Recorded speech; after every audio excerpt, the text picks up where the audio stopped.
social de la Iglesia. Luego ya nos va acercando a la crisis económica y social, desde el acercamiento también social, financiero y las claves estructurales de la crisis. Pues ahora va siguiendo el esquema acabar. Y al acabar, pues habrá un tiempo y un espacio para el coloquio, para cuestiones y para comentarios.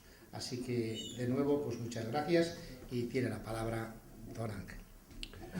Perdón, Vicente, cuando vea que puedo cortar porque es importante el diálogo, también me parece muy importante porque yo tengo para más tiempo.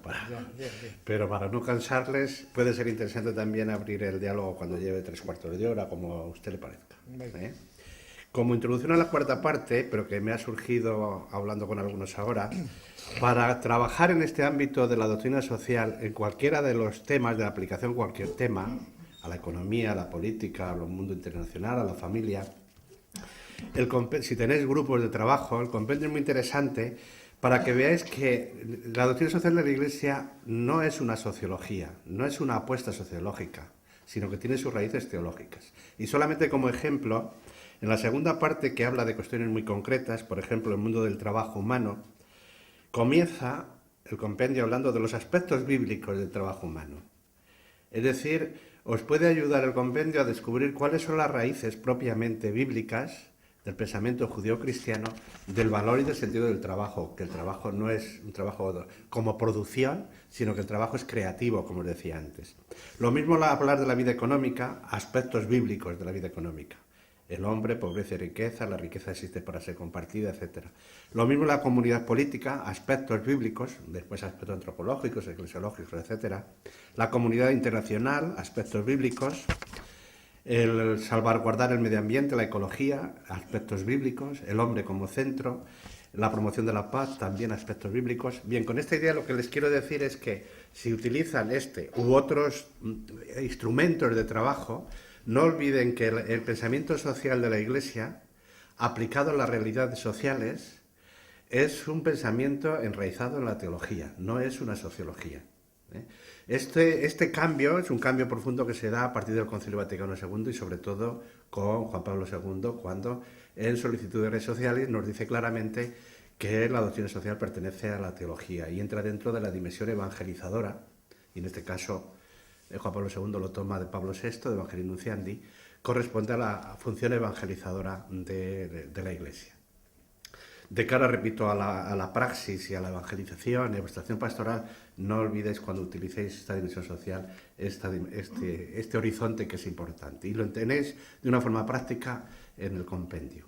De tal manera que podéis preparar cualquier charla, cualquier grupo de trabajo a partir de ahí con cualquiera de estos temas fundamentales. Bien, y así pasamos al número 4, realidades económicas y sus consecuencias éticas. Bien, de aquí lo que quiero haceros ver, ayudaros a ver, con la ayuda de la doctrina social de la Iglesia, algunas consecuencias que tiene la crisis, que ha provocado la crisis, y cómo necesitamos de unas propuestas de tipo ético. En las consecuencias, solamente en forma de flash, pero que es conocido de todos, a mi modo de ver estamos en Europa y también en nuestro país en una situación donde la sociedad civil se puede decir que si no ha desaparecido, está desapareciendo. Cada vez tienen menos fuerza las entidades sociales. He aludido antes a cómo se ha ido identificando sociedad con Estado. El Estado es un organismo, una institución de la sociedad que tiene unos fines. Pero lo fundamental de la vida del hombre es la sociedad.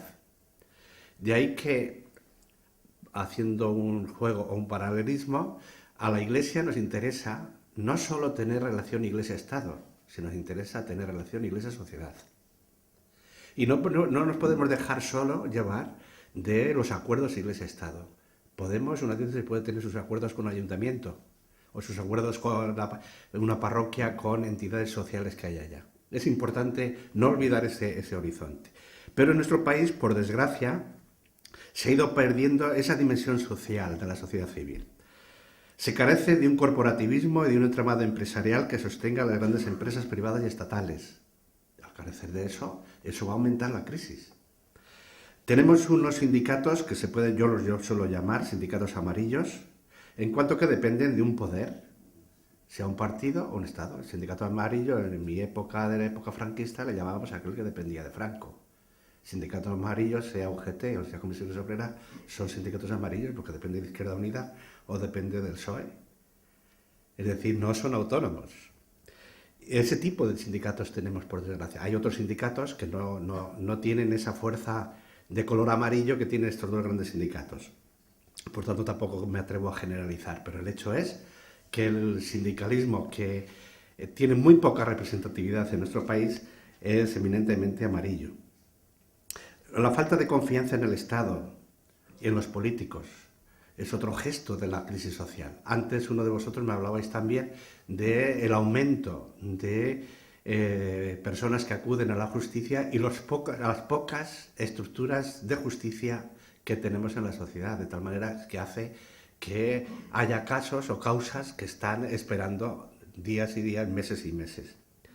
En el fondo hay una falta de confianza en el Estado, hay falta de confianza en los demás.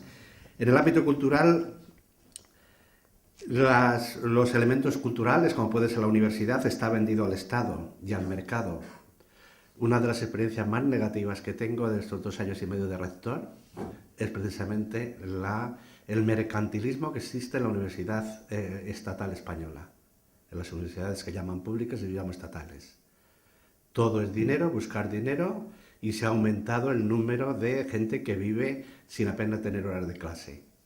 Para eliminar y para arreglar todo eso se tardará, iba a decir que décadas y años, pero hay unas corruptelas que no os podéis imaginar dentro de la universidad, especialmente de las universidades estatales, por desgracia. Y es el gran problema de la ley de Wert, no está en la ley en sí mismo, sino que está en el mercantilismo que existe en las universidades españolas.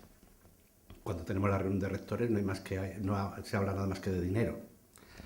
Es difícil decir públicamente que se es humanista o se es cristiano, porque enseguida surgen personas que te mandan al infierno. Ahí tenéis el caso, es difícil practicar la libertad de prensa, tenéis el caso de Fernando Sebastián.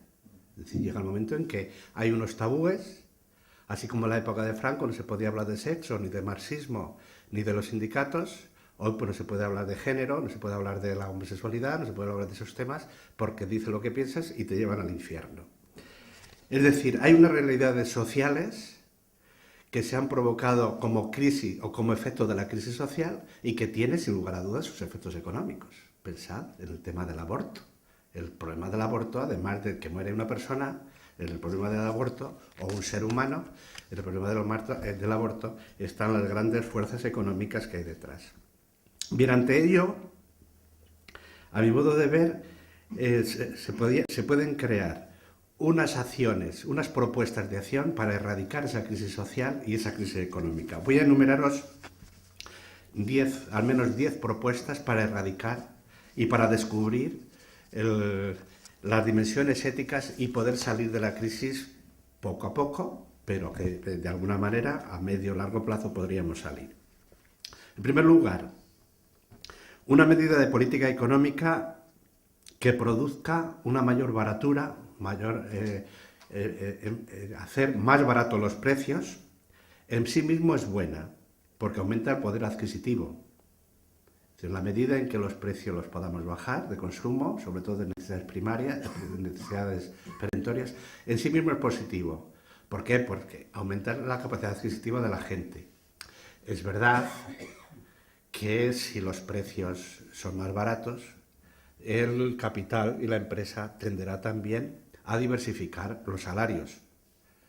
Pero como principio económico hace que exista una mayor cantidad de gente que pueda acceder a los productos necesarios. Segundo, una medida de política económica que origine más empleo, en principio también es buena. El empleo aumenta y disminuye en función de la rigidez de los mercados. En la medida en que el mercado el empleo disminuye. En la medida en que el mercado es más abierto, el empleo puede aumentar. Tercero, las grandes superficies pueden tener tentaciones monopolísticas y por eso es necesario controlar y regular las grandes superficies. ¿Por qué tienen tentaciones monopolísticas? Porque tienen más capacidad, tienen más productos y pueden convertirse en los únicos vendedores del mercado de algunos productos. Y por tanto es necesaria una mayor regulación. Sobre todo porque produce un efecto negativo respecto a las pequeñas tiendas o a las tiendas pequeñas, que me voy a referir después. Las grandes superficies crea una situación que algún economista lo ha llamado monoemporio, es decir, lo que llamaban monopolio, porque se convierte en que solamente él compra y vende porque puede comprar más barato a los fabricantes y después puede vender haciendo competencia en un principio más barato también, hasta que el pequeño vendedor desaparece y después ya comienza a subir los precios de nuevo. Esa es la política de los monopolios, que como sabéis, desde la moral estaban regulados los monopolios y la ley ética para regular los monopolios está en que el político o los representantes del Estado deben de tener capacidad de controlar, incluso de expropiar el monopolio. La consecuencia de las grandes superficies en cuanto a monopolios es que pueden anular y hacer desaparecer a muchos y pequeños productores o vendedores.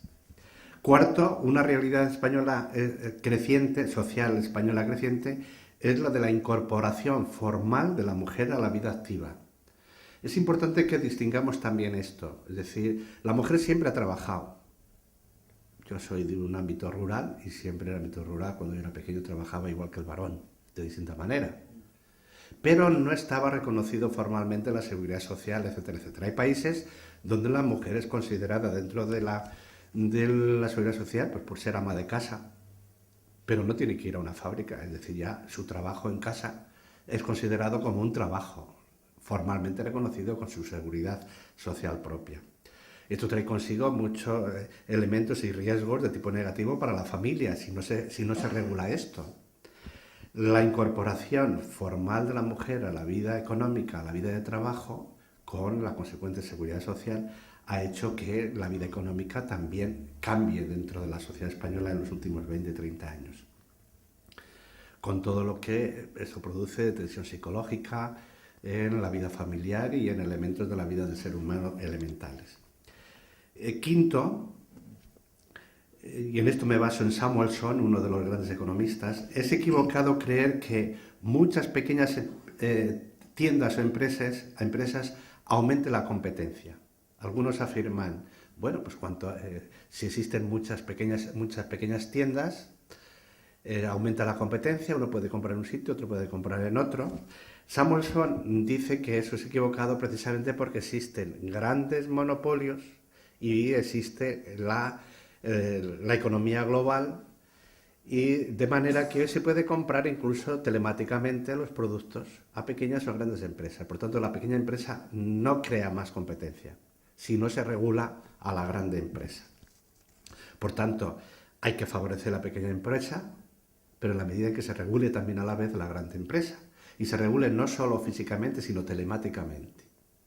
Es decir, que tengan la misma capacidad de vender por Internet tanto el pequeño como el grande.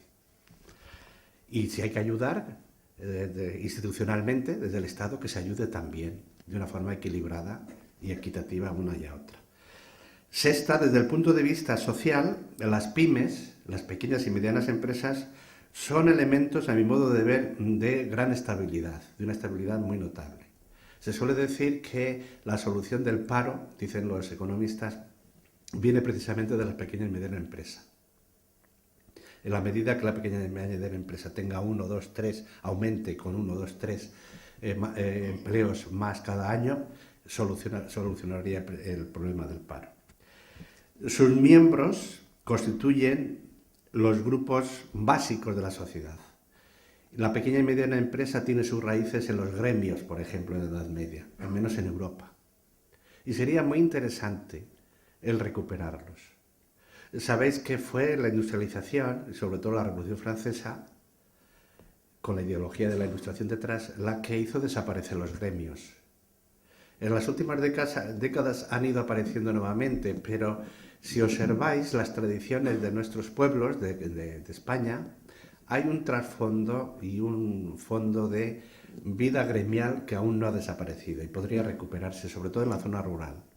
pero incluso a través de las cooperativas que surgieron allá por los años 60, años 70, también son instrumentos nuevos que podían ayudarnos a recuperar esta dimensión de lo que hoy llamamos las pymes, pequeñas y medianas empresas.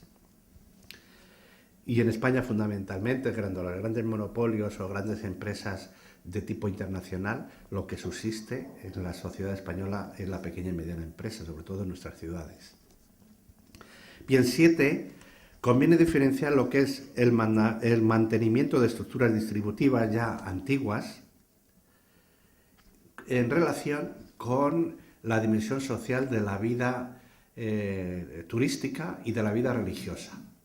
Es decir, es importante, y esto nos afecta a nosotros, el darnos cuenta que la economía actual hace que los domingos podamos trabajar. Y hay estructuras antiguas, como puede ser la de cumplir con la fiesta dominical, en la que deberemos, no digo de adaptarnos literalmente a la economía, pero sí tenerlo en cuenta. Me imagino que aquí pues surgirá el problema de gente que trabaja los domingos, no puede acudir a misa, etcétera, y tendremos que hacerle otra oferta, aunque sea el sábado. No digo el lunes, pero aunque sea el sábado, o dispensarle de ese deber. ¿Por qué? Pues porque la estructura económica se ha hecho de tal manera que impide que uno pueda cumplir con ese precepto. De todas maneras, si se hace esa adaptabilidad, yo sí que aconsejaría en este contexto, porque en nuestra sociedad tiene una gran influencia, que lo hagamos con espíritu crítico. ¿Por qué? Pues porque existe toda una tendencia también ideológica a convertir el día de descanso en el sábado. Sábado, viernes, sábado. Habréis observado los últimos décadas o años que comienza ya la litrona y la salida de trabajo el jueves por la tarde, queda como días de fiesta el viernes y el sábado, y el domingo es el día de vuelta. El centro del weekend, el centro del descanso del fin de semana es el sábado. Y con el término del sábado ya sabéis o podéis imaginar la ideología que existe detrás del mundo árabe y del mundo israelí o sionista, porque los judíos no todos son iguales, el mundo sionista que tiene unas pretensiones internacionales muy concretas y que está detrás de todo este movimiento económico o economicista. Por tanto, es importante, esta es la expresión que quiero señalar, diferenciar lo que es el mantenimiento de estructuras antiguas, como puede ser la fiesta del domingo, con el trabajo y con otras realidades como puede ser el deseo de descanso y el deseo del turismo. 8, ha de tenerse en cuenta también que todos los estudios indican que para mantener unas rentas dignas, sobre todo en un mundo en el que se produce mucho, que se derivan del progreso de la economía, se ha de observar, se ha de tener en cuenta que en el año 2040 se reducirán las horas de trabajo. Es decir, evoluciona de tal manera la sociedad que no necesitaremos 8 horas para trabajar, sino que si queremos repartir el trabajo en pro del desarrollo de la capacidad de iniciativa de cada persona, el trabajo formalmente reconocido puede convertirse en 4 o 5 horas. ¿Por qué? Pues porque el trabajo, o la producción, mejor dicho, está siendo sustituido cada vez más por las máquinas. Por una parte, el trabajo es necesario para el hombre, porque a través del trabajo podemos desarrollar nuestra capacidad creativa, pero no va a ser necesario el trabajo del hombre para producir, porque la producción se llevará a cabo a través del mundo de las máquinas. Por tanto, no podemos perder esta perspectiva en el ámbito de la dimensión ética ante la crisis, de que surgirán y se aumentarán las crisis porque el trabajo va a disminuir cada vez más, lo que se llama el trabajo formal. De ahí se plantearán los inconvenientes o los problemas del salario, si tiene que estar en función de lo que tú produces, que es el sistema capitalista y colectivista del trabajo, o el salario ha de estar en función de las necesidades de la persona, que es la propuesta que hace la doctrina social de la Iglesia desde el siglo XIX. Que el salario no está en función de la producción, sino en función de las necesidades de la persona. También sin abandonar la producción. la capacidad de producción, pero lo fundamental es la necesidad más que lo que uno pueda producir. Existen algunas leyes que lo tienen en cuenta, sobre todo aplicado al ámbito de las personas con minusvalías, etc. 9. Según la doctrina del mercado, el Estado no debe sustituir al mercado, pero tampoco debe de inhibirse ante lo que se deriva de él. El Estado no puede convertirse en un mercado, no puede convertirse en una empresa, sino que debe de ser lo que siempre se ha entendido en política y en ética por mercado, por Estado, una institución social que regule el mercado. En el momento en que el Estado se convierte en una empresa, elimina formalmente y legalmente, eliminaría la capacidad de iniciativa de las pequeñas y medianas empresas. 10. Se está dando un cambio cualitativo del modelo socioeconómico con las grandes superficies a las que me he referido anteriormente. El modelo socioeconómico de compra-venta está dando un cambio social impresionante a las formas de comprar, formas de gastar.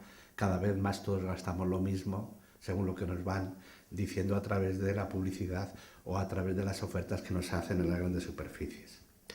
Y por último, la liberación de los horarios en las grandes superficies es un proceso, a mi modo de ver, de destrucción creadora que con frecuencia está unido a la revolución tecnológica que me refería antes. Es decir, la liberación de los horarios, que cada tienda, cada superficie pueda abrir o cerrar en cualquier momento, esto, unido a la revolución tecnológica, hace que continuamente se esté vendiendo a cualquier hora del día.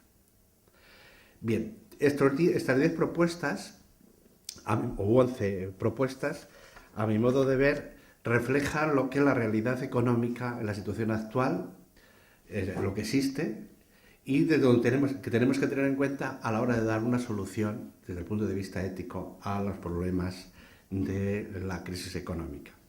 En resumen, la absoluta liberalización de los horarios comerciales de las grandes superficies ha de suponer la desaparición, o puede suponer la desaparición de buena parte del tejido empresarial que existe ahora. Si se liberan los horarios y las grandes superficies pueden dominar no solamente ya el espacio comercial, sino también el tiempo, el tejido económico puede descontrolarse.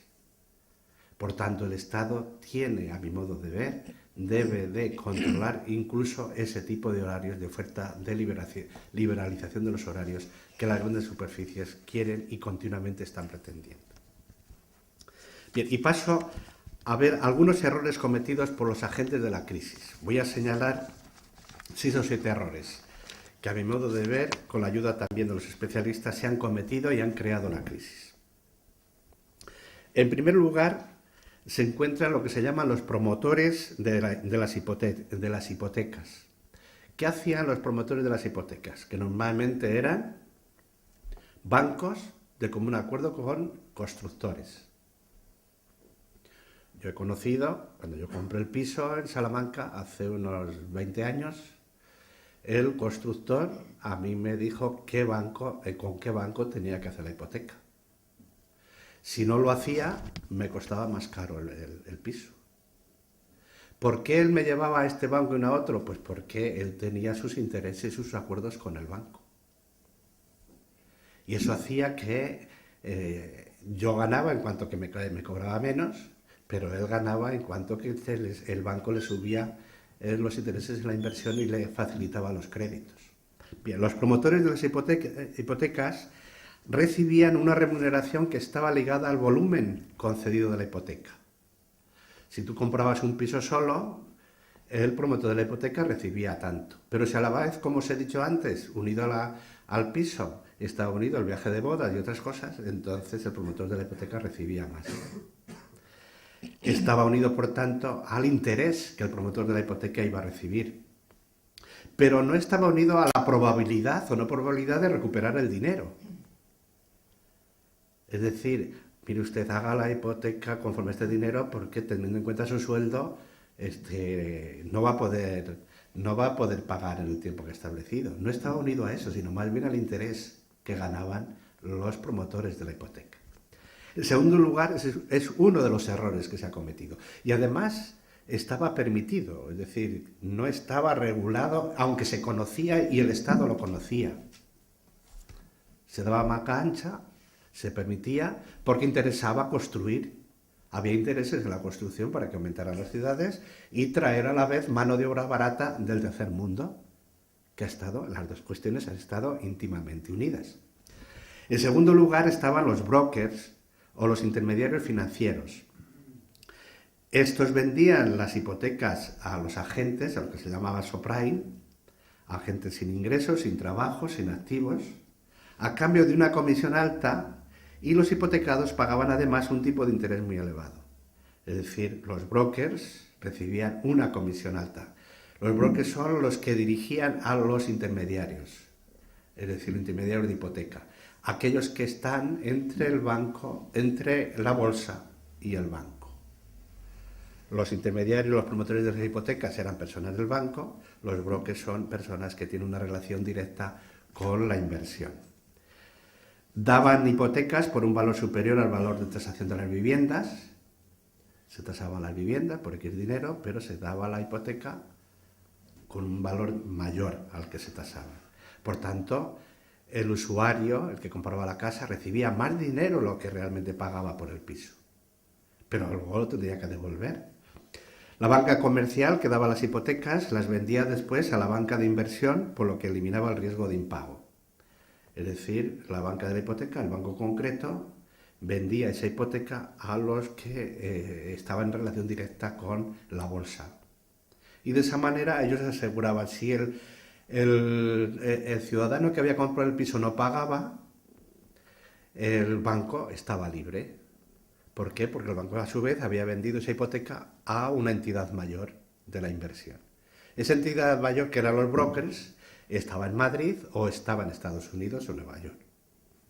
Bien, no sé si me explico bien desde el punto de vista económico. En tercer lugar, estaban las familias que solicitan hipotecas para comprar viviendas. Las ayudas hipotecarias a familia con pocos recursos, en principio es bueno por razones sociales y económicas. Pero si el número de hipotecas concedidas crece de forma inmoderada, el riesgo en que caen las entidades financieras puede conducir a la crisis.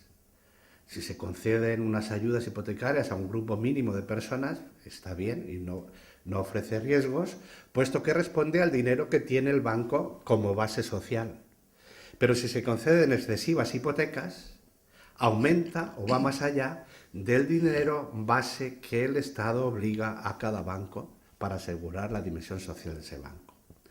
La prudencia política estuvo ausente en el que compró una casa sin pararse a pensar si podía hacer frente a la hipoteca en el futuro.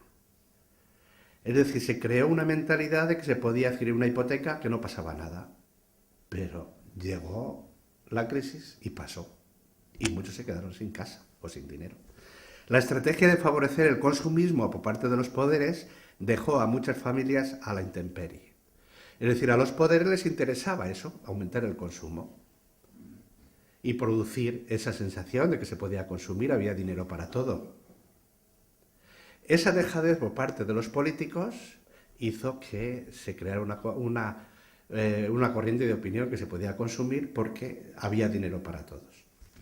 En cuarto lugar, se encuentran algunos comportamientos de la banca de inversión, que se convirtió en una fábrica de titulaciones, de títulos de propiedad de dinero.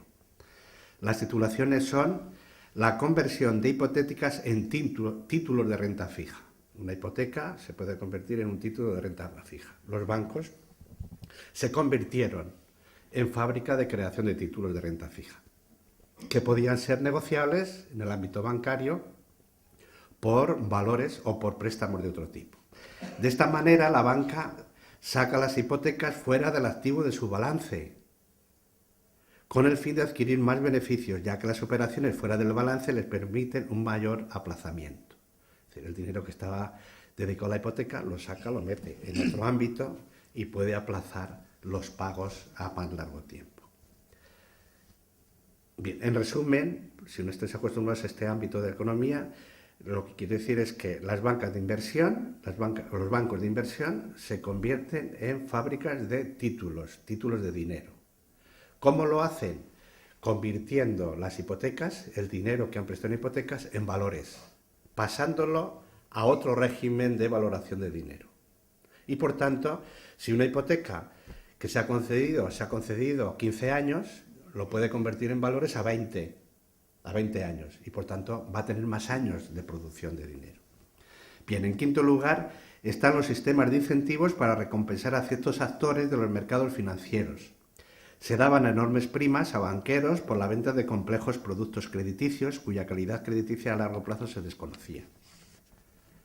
Es decir, a largo plazo se daba por bajo cuerda dinero a los directores de los bancos. Y por último, y me parece que es lo más grave, ha habido grandes errores en la regulación y supervisión bancaria, sobre todo en la banca de inversión o emisiones de estos organismos por parte del Estado. ¿Por qué no estaba regulado todo esto? ¿Por qué se permitían operaciones fuera del balance? Es decir, los visitadores, los interventores por parte del Estado de los bancos, ¿por qué permitían esto? ¿Por qué se permitían y se han permitido incentivos perversos, esas ayudas perversas? A mi modo de ver, y de autores entendidos en la materia, las autoridades monetarias y financieras no han querido ver lo que estaba ocurriendo en los mercados, o una autoridad oscurantista de tipo más internacional o superior ha hecho explotar el sistema. Es decir, la crisis económica, a mi modo de ver, y de algunos economistas, se ha producido de una manera querida, organizada, hasta que, por la ley de la competencia en las grandes inversiones, esto ha explotado. Unido a lo que os decía antes, que precisamente a los que intervienen en la creación de la empresa, después se les subvenciona, se les ayuda, los grandes perjudicados, como suele ocurrir, son las pequeñas y medianas empresas de los ciudadanos. Bien, y paso al número 6, la responsabilidad moral y el contexto ético de la crisis económica. Aquí voy a hacer referencia a la responsabilidad moral desde el pensamiento social, en este caso, de los obispos españoles, que tiene su raíz y están inspirados en la doctrina social de la Iglesia. Pero voy a hacer alusión a algunas de las palabras que los obispos españoles hace 2 o 3 años dejaron reflejado ante el tema de la crisis, para ser un poco más concretos. Y me voy a referir especialmente a la Asamblea Plenaria, al documento de la Asamblea Plenaria del año 2009, Declaración ante la crisis moral y económica, que os invito también a que podáis leer, porque algunas de las ideas están tomadas de ahí. Bien, hay que constatar que los obispos españoles, tanto como Conferencia Episcopal, pero sobre todo de forma individualizada en sus respectivas diócesis, han mostrado su preocupación actual por la crisis. Me gustaría que pudiéramos ver los diferentes boletines de las diócesis, que sería un trabajo de tesina para mis alumnos, pudieran ver los documentos, los discursos, las palabras de los obispos españoles desde el año 2007 hasta ahora que aparecen en los boletines. Está plagado de palabras sobre el tema de la crisis. Otra cuestión es que eso haya llegado al pueblo, pero hay muchos documentos. Repito, no solo de la Conferencia Episcopal, sino sobre todo de cada obispo. De todos modos, la plenaria dedicó una sesión a ese tema. Y ellos creen, o manifiestan, que en las actuales circunstancias, leo al pie de la letra un texto del presidente de Rouco, en las actuales circunstancias conviene recordar especialmente la doctrina del destino universal de los bienes, de la propiedad privada y pública, del derecho y el deber del trabajo y sobre todo las exigencias del bien común. ¿Veis? Ahí hay 3 claves importantes: bien común, destino universal de los bienes y derecho y deber de trabajar, como solución a la crisis y además como deberes que no se han tenido en cuenta y han provocado la crisis. El derecho que todo el mundo tiene a trabajar, el derecho a la búsqueda del bien común de la nación o del mundo, y el destino universal de los bienes no son de 4, no deben de ser de 4, sino que tiene que estar abierto a todos. Quienes se quedan sin trabajo, sigue diciendo el cardenal don Antonio, los emigrantes con menos apoyo en el entorno familiar y social, en general las personas que se hallan en situaciones más desfavorecidas, esperan con toda justicia el apoyo necesario de los poderes públicos y de la sociedad. don Antonio, que sabéis que es canonista y que estudia el siglo XIX, frecuentemente distingue, y además yo creo que conscientemente, entre el poder público y la sociedad, con frecuencia. Es algo que tiene en sus discursos, sus palabras tienen muy metido dentro. Y la plenaria piensa que es el momento de reflexionar sobre los orígenes morales de la crisis, examinando si el relativismo moral no ha fomentado conductas no orientadas por criterios objetivos de servicio al bien común y al interés general. Si la vida económica no se ha visto dominada por la avaricia de la ganancia rápida y desproporcionada de los bienes producidos. Si el derroche y la ostentación privada y pública no han sido presentadas con demasiada frecuencia como supuesta prueba de efectividad económica y social. Si os fijáis en el texto, recoge las ideas que comentaba de Zamañi y yo creo que recoge la verdadera razón ética de la crisis o la inmoral que hay detrás de la crisis. Desde ahí enumero 12 propuestas que he sacado no solamente del pensamiento social de los obispos, sino de otras fuentes. 12 propuestas de tipo ético y de tipo también de acción estructural. Primero, desde el ámbito social y eclesial se ha de crear conciencia de que la responsabilidad de la crisis está en personas concretas, aunque desde la técnica económica todos estemos implicados. Es decir, dado que el mercado va por delante de la regulación, es importante ver la responsabilidad de todos. Aunque no todos tienen la misma responsabilidad, o no todos tenemos la misma responsabilidad. Pero sí que es importante a la hora de concienciar, como principio global, de que todos tenemos una responsabilidad. Recordemos lo del consumo, el ejemplo que os ponía de la lista de precios que voy a comprar cuando voy al supermercado. Si no soy consciente de ello, puedo contribuir para bien o para mal a la crisis. Por tanto, hay responsabilidad de todos, aunque, repito, no todos tenemos la misma responsabilidad. Segundo, es preciso reflexionar lo que significa destruir la confianza. Esto lo han tenido muy en cuenta los banqueros, ya que es bueno en economía buscar áreas de confianza y en la vida económica concreta no existen tantas diferencias como en la vida política. En la vida política hay muchas diferencias entre un partido u otro, una ideología u otra. En la economía no hay tantas diferencias. Pero es importante crear confianza porque una de las razones de la crisis ha estado en la desconfianza de un banco con otro. Y llegó un momento en que los bancos no se prestaron a sí mismos. Había toda una tradición de que los bancos estaban unidos de alguna manera, cuando uno tenía necesidad se prestaba al otro. Ante la crisis pierde la confianza y la crisis aumenta. Una de las razones ya entre los bancos y la población de por qué no te dan un préstamo es porque no hay confianza. En este caso entre el banco y la ciudadanía.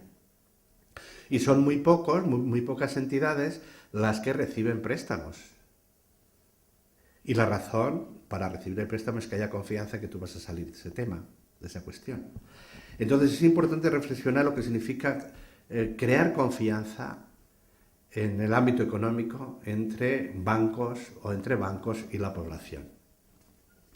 Tercero, es importante el apoyo crítico que pueda provenir de la doctrina social de la Iglesia hacia el mundo empresarial, puesto que la doctrina social de la Iglesia aporta una gran fuerza ética con fundamento antropológico. Sí, podríamos extender esa confianza también o esa necesidad del apoyo crítico que nace de la doctrina social de la Iglesia, como horizonte de tipo antropológico y ético. Cuarto, una de las grandes preocupaciones de esta crisis, dentro del debate interno y en el campo empresarial, es la responsabilidad personal y el paternalismo estatal. Me explico. Es decir, la responsabilidad personal, buscando dónde tengo que invertir, y el paternalismo estatal, en lo que se denomina la japonización de la economía, que consiste en dar las cosas hechas, en prestar subsidiariamente ayudas a los ciudadanos, anulando de alguna manera la capacidad de iniciativa y de creatividad que tiene el individuo. Voy a poner algún ejemplo. Las propuestas que hace Bruselas de ayuda al mundo agrícola, al mundo de la producción de leche, en el caso español, eso ha impedido, o al PER, en el caso de Extremadura y Andalucía, ha impedido y ha anulado la capacidad de iniciativa de muchas personas y de familias enteras en Extremadura y en otros lugares. ¿Por qué? Pues porque Europa se había propuesto, me refiero a Castilla, en hacer desaparecer la producción agrícola de cebada de Castilla porque la selva negra de Alemania producía para toda Europa. Bruselas ayudaba a la selva negra de Alemania y decía, os ayudamos, os damos tanto dinero por vaca que quitéis o por hectárea de trigo que dejéis en barbecho. Eso que o lo de la ayuda del PER. ¿Qué es lo que ha producido? Pues ha producido con lo que se llama el paternalismo estatal o la japonización de la economía, ha producido que la capacidad de iniciativa que existía en muchas regiones y en muchas familias desapareciera. Y es, a mi modo de ver, una de las grandes preocupaciones de la crisis, sobre todo en situaciones muy concretas. Y me imagino que vosotros en el tema de la leche, aquí en Cantabria, lo habréis vivido directamente. Quinto, probablemente no se vean todavía los límites de la crisis. Van diciendo y van hablando que los bancos ya están saliendo de ella, que hay grandes empresas también. Y una de las razones, pero yo pienso que todavía, como es una crisis social y no una crisis económica, todavía nos queda algún año, o varios años. Una de las razones radica en la falta de confianza entre los bancos para prestar dinero mutuamente. Sexto, esta crisis no viene sola. Se trata de una crisis económica en relación con otras crisis, ética, social, financiera, etc. Un poco del hilo conductor de lo que he dicho hasta ahora. Por ello hay que contemplarla de forma interdependiente con la crisis de valores y la crisis de confianza. Crisis de valores éticos, sociales, de todo tipo. 7. El valor ético está presente tanto en quienes provocan la crisis, en quienes la padecen y en quienes luchan por erradicarla. Es decir, el valor ético no hay que mirarlo solo en la búsqueda de culpables, sino también el valor ético de la crisis tiene que tener en cuenta a aquellos que lo padecen y que lo pasan mal. Y también en aquellas personas, grupos, etcétera, que se esfuerzan por erradicar. Por ejemplo, el valor de la crisis tiene que tener en cuenta en España la acción de Cáritas o de Manos Unidas, a veces de la Cruz Roja, otras instituciones. Octavo, hay necesidad de revisar el modelo de crecimiento. Es decir, producir por producir. Producir más porque de esa manera introducimos divisas en España. Producir aquí y no en el tercer mundo y traer manos de obra barata de Camerún o de otros lugares. ¿O es preferible que invirtamos en Camerún para que no se tenga que venir la gente de Camerún? Ya sabéis que en el caso de los emigrantes, sobre todo por mar, se cometen verdaderas atrocidades. Lo de Lampedusa es un mínimo de lo que sucede. Es decir, conozco casos de grandes barcos con 500, 1000 personas que dejan en barcas pequeñas a 200 kilómetros, a 100 kilómetros de la costa, todo con dinero detrás. El gran barco se vuelve otra vez a su lugar de origen y las barcas pequeñas, algunas llegan a la costa y otras no sabemos nada de ellas. Es decir, hay una verdadera mafia sobre los emigrantes, al menos por mar. Aunque no es por mar por donde más gente entra en Europa, sobre todo por Barajas, por decir el caso de Ecuador. 8. Hay necesidad de revisar, por tanto, el modelo de crecimiento. Esto favorece el espíritu creativo, pero hay que analizar no solo los efectos, sino también el cómo crecer, con los ejemplos que les estoy poniendo. 9. Es importante que la población sepa a quién elige políticamente o como dirigentes políticos, porque estos influyen en las decisiones económicas y, de lo contrario, nos convertiríamos en cómplices indolentes. Este es el gran problema que tenemos en la democracia, que no nos animamos a saber elegir a quién realmente tenemos que elegir a la hora de votar. Es muy complejo, pero habría que erradicar o sacar a la luz los intereses de un grupo o de otro. 10. El análisis de la crisis económica no se hará bien desvinculándolo de otras extorsiones como el blanqueo de dinero, los paraísos fiscales, la venta de armas, etc. Los grandes negocios se hacen en este campo. Ya sabéis que hay 3 producciones en el mundo que dominan la economía mundial y los 3 están cargados de defectos antropológicos. el mercado de armas, mercado de droga y el mercado de medicinas no reguladas oficialmente. Si construir 3 pirámides, mercado de armas, mercado de drogas y mercado de miembros, de personas, córneas, etcétera, veréis que en la cúspide están los mismos.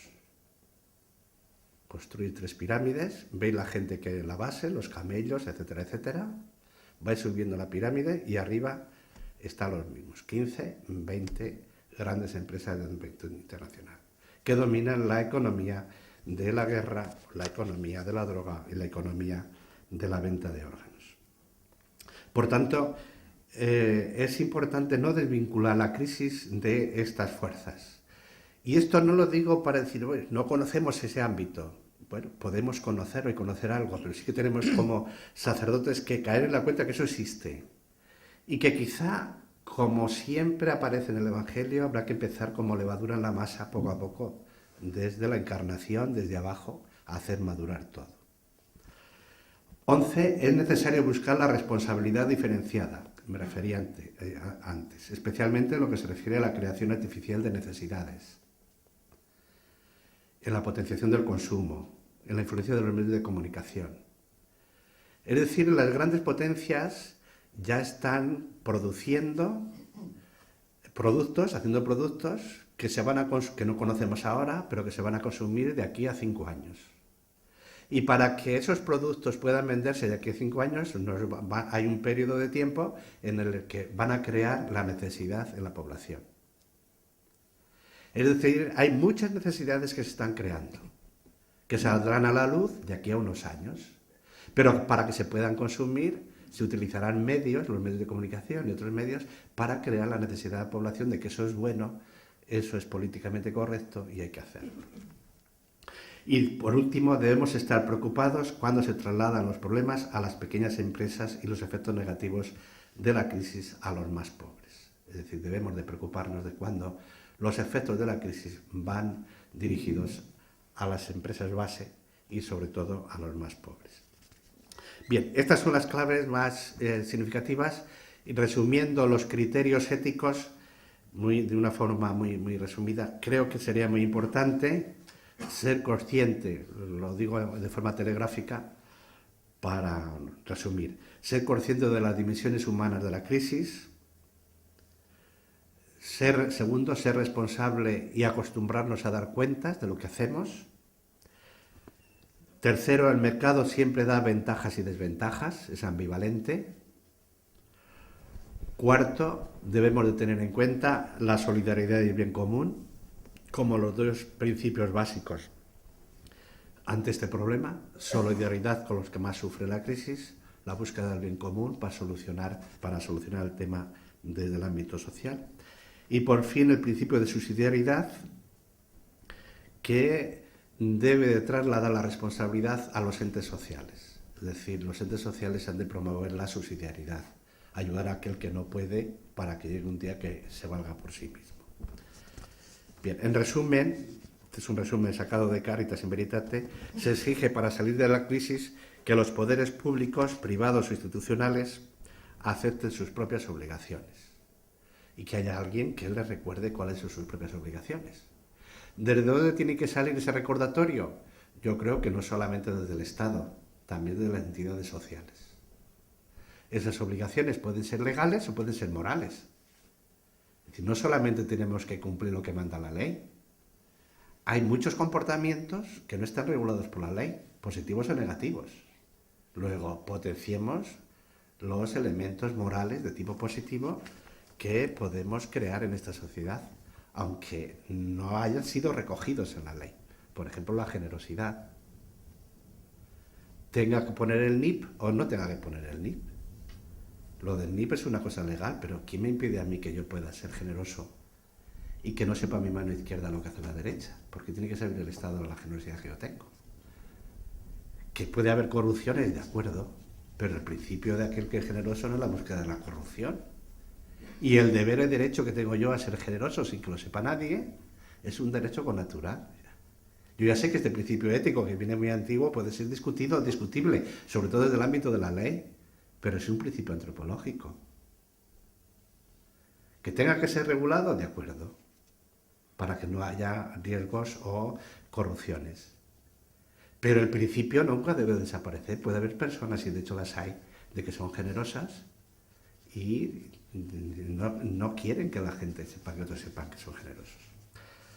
Todo eso está enormemente controlado. Ya está. Una factura que tú hagas cuando vas a comer por ahí de viaje, ya aparece tú. Bueno, muy en telegrama, ¿no? Para dar pie al... La necesidad el séptimo, la necesidad de la ética que regule la crisis. Bien, simplemente recordar cosas que ya he dicho, y es que la vida social tiene necesidad de ser regulada por principios éticos. Yo creo que esto es obvio visto desde el punto de vista antropológico. Segundo, la necesidad de cambio. Para ello hay necesidad de la revisión del camino emprendido hasta ahora. ¿Por qué no podemos revisar los efectos de la industrialización? Incluso de la ilustración. El pensamiento ilustrado es un pensamiento muy positivo del siglo XVIII, pero se pone en práctica con dos elementos y dos escuelas, el capitalismo y el colectivismo, o el liberalismo y el colectivismo, que lo aplican parcialmente, aplican en la ilustración de una forma parcial. Y desde el ámbito comercial, productivo e instrumentalizador de la persona. ¿Por qué no surge un movimiento filosófico o un movimiento práctico que nos ayude a revisar lo que está en el origen de la crisis, que es el liberalismo y el colectivismo, que nacen y se extienden en el siglo XIX? Claro, no hay dinero, los estados no dan dinero para investigar en ese campo porque no les interesa. Pero estoy convencido que el origen de la crisis está ahí.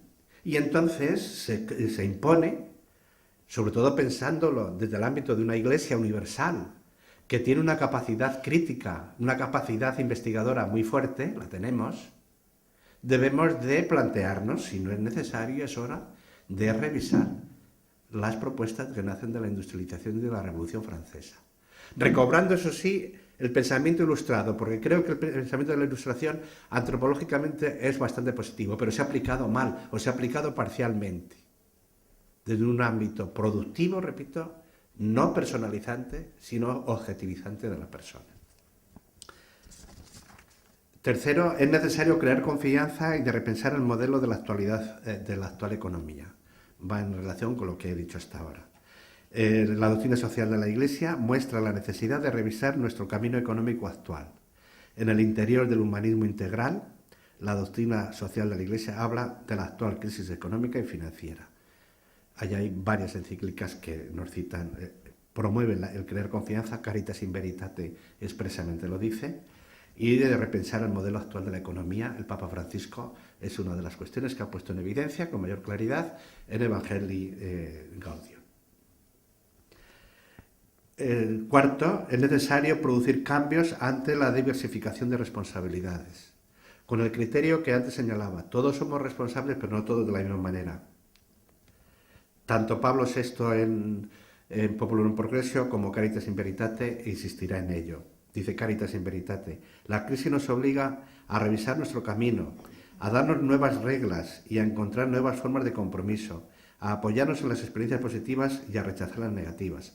Claro, nosotros lo vemos desde el ámbito occidental, pero Benedicto XVI y los papas, sobre todo los últimos, no solamente tienen en cuenta las informaciones y a las personas que asesoran desde Occidente, sino también tienen en cuenta la cultura latinoamericana, la cultura africana, etc. Y teniendo en cuenta esa visión global, nos dicen: es necesario que revisemos este modo de producción y este modo económico. Bien, en definitiva, como digo en el esquema, los pobres son los principales sufridores de la crisis. No debemos olvidar que son los pobres, estén en los países subdesarrollados o en los países desarrollados, los que sufren las consecuencias de la crisis y son menos capaces de hacer frente al impacto de la crisis. En los países desarrollados tenemos lo que se llama el cuarto mundo, que sufre, iba a decir, que a las tres miserias a las que hace alusión Francisco: las grandes bolsas de pobreza alrededor de las grandes ciudades. A veces pueden tener, en su chabola pueden tener un buen coche, pero sin embargo tener una chabola no puede, que no tienen capacidad de vivir. Bien, y ahí podéis ver muchos de los ejemplos de que realmente son los pobres los más afectados. Si queréis, podéis leer Caritas in Veritate 42, habla de ello. Caritas in Veritate 27 habla de este tema de los pobres. Y termino con el número 8, la fraternidad, muñidor del desarrollo económico de la sociedad civil y fundamento de la paz. Y aquí me centro en algunas propuestas que hace el Papa Francisco a partir del texto que tenéis en el esquema, el primer texto de Lumen Fidei número 54. Bien, el Papa Francisco nos dice, en el mensaje de la paz de este año, que en la modernidad se ha intentado construir la fraternidad universal entre los hombres fundándose sobre la igualdad. Bueno, ya he leído el texto antes. Gracias a la fe, dirá él en el entorno de la exhortación, hemos descubierto la dignidad única de cada persona que no era tan evidente en el mundo antiguo.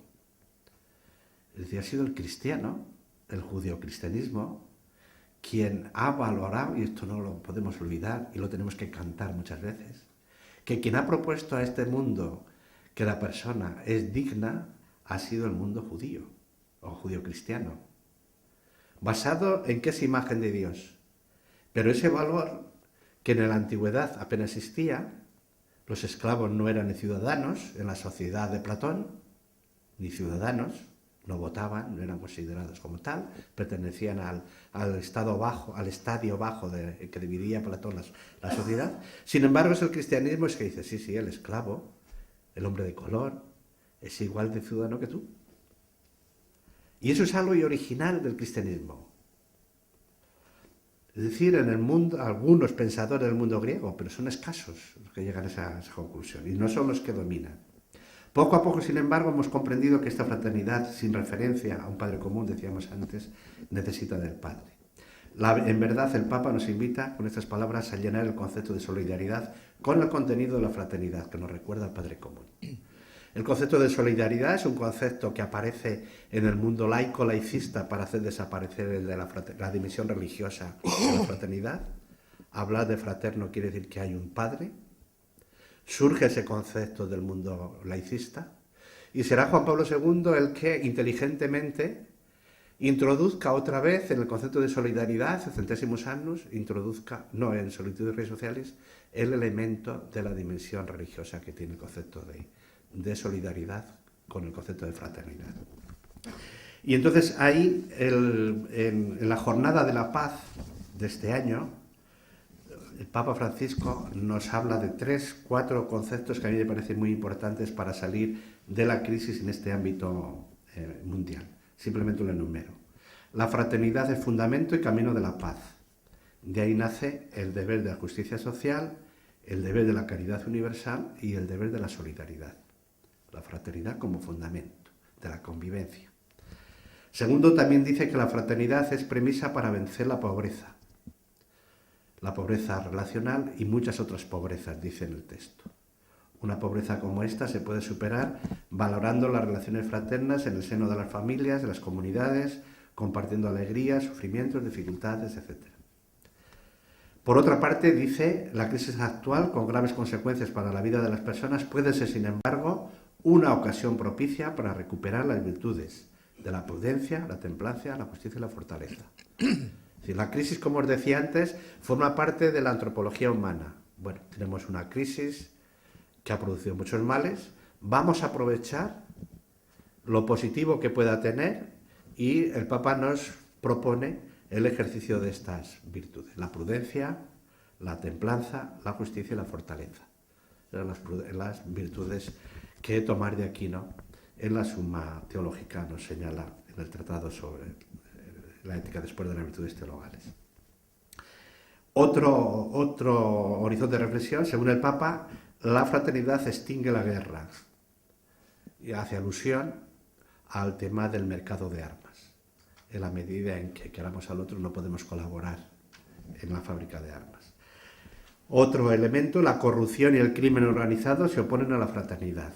Y otro, la fraternidad ayuda a proteger y a cultivar la naturaleza. Es el tema sobre la ecología que decía antes. Bien, termino con una mirada al futuro en forma de flash. desde el compromiso que la doctrina social de la Iglesia nos invita a todos nosotros ante la crisis. Primero, el cristiano ha de aspirar a potenciar el desarrollo integral de las personas, no solo el desarrollo económico. Segundo, en el ámbito de la globalización, los pobres sufren la peor parte. Por eso debemos renovar nuestro compromiso a favor de los marginados, estén donde estén. Tercero, la Iglesia ha tenido siempre entre sus compromisos la lucha contra la pobreza como una exigencia de la caridad, especialmente cuando los pobres sufren las consecuencias de la crisis. Cuarto, la comunidad cristiana, a través de instituciones, como Cáritas ya he señalado antes, o de forma personal, y como componentes de la sociedad civil, debemos de seguir acompañando, o deben de seguir acompañando a los más castigados por la crisis. Yo creo que las familias en la sociedad española y la Iglesia, en este caso de Cáritas, han sido los que han estado más cercanos de los pobres en las situaciones concretas, desde la doctrina social de la Iglesia. Gracias.